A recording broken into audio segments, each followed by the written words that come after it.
পিসিমণি কিন্তু ভাইপো সোনার পক্ষে। আর কত টুকরো টুকরো হয়ে যাবেন তাদের ইচ্ছা। তারা কে মধ্যিখানে বসবেন, কে সাইডে কাউকে বসিয়ে দেবেন। দেখুন, তৃণমূলের সংসারের আভ্যন্তরীণ ঝামেলা, সেখানে মমতা বন্দ্যোপাধ্যায়, ওদিকে কল্যাণ বন্দ্যোপাধ্যায়ের, মধ্যিখানে অভিষেক বন্দ্যোপাধ্যায়। আসলে তৃণমূল দলেরই লোকজন বলছে, কারণ আমাদের পক্ষে তো জানা সম্ভব নয়, যে এই মধ্যিখানে অভিষেকটা নিয়েই হচ্ছে সমস্যা। আহ, এবং তাতে পরিষ্কার ওই মধ্যিখানে থেকেই আর কি যত গন্ডগোল তিনি তৈরি করছেন, এবং মমতা বন্দ্যোপাধ্যায়ের আশ্রয় প্রশ্রয়তে, এটা তৃণমূলই বলছে। এবং সেই ক্ষেত্রে তো আমাদের কিছু বলার নেই। তারা আর কত টুকরো টুকরো হয়ে যাবেন তাদের ইচ্ছা।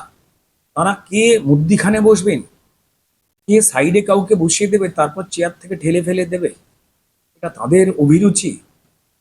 আহ, একে অপরকে ছোট করা, তাচ্ছিল্য করা, নিজের দলের মধ্যে মার্ডার করে দেওয়া, চুরি করা একে অপরের থেকে নিজের দলের মধ্যে, এটা তো দুর্ভাগ্যজনক একটা তৃণমূলের পরম্পরা বলেই পশ্চিমবঙ্গের মানুষ দেখেছে।